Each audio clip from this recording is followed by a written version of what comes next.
Да ми кажете нешто повеќе за средбата денеска која остваривте. Добро, денешната посета на општина Градско е во контекст на недомнешниот објавен повик за прекогранична соработка со Република Грција. Значи имаме нов 5-годишен период и ова е првиот повик кој што е во вредност од 20,5 милиони евра. Тоа е голема сума на средства која што македонските општини, моментално сме во Градско, во Вардарскиот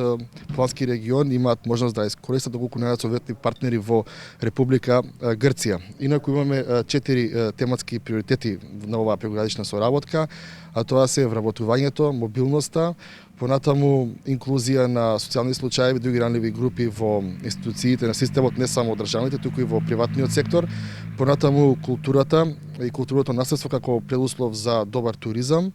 подобрување на патната инфраструктура и на крај е она што е важно за сите нас, а тоа е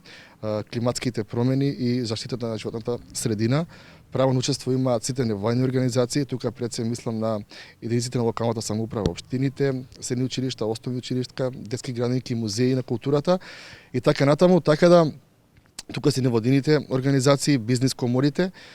Имаме 4 тематски приоритети, тоа се многу широки и се ги повикувам сите оние кои што се заинтересирани да аплицираат на овие проекти, да го направиме тоа, бидејќи преходниот програмски период имавме искористеност некаде околу 85% од средствата, а целта за наредниот 5-годишен период е да имаме повеќе од 95%. Општина Градско е една од општините која што е многу мобилна на тоа поле, имаат многу проекти со Светска банка и со Министерството за финансии при владата Република Македонија, дел имаат преку локална самоуправа, веќе имаат спремено 2-3 проекти за оваа прекогранична соработка и се надевам дека до крајот на повикот ќе имаат уште некои проекти со цел да имаме и поголема искористеност и да помогнеме што е можно повеќе во развојот на локалната самоуправа дека во Градско. Ви благодарам.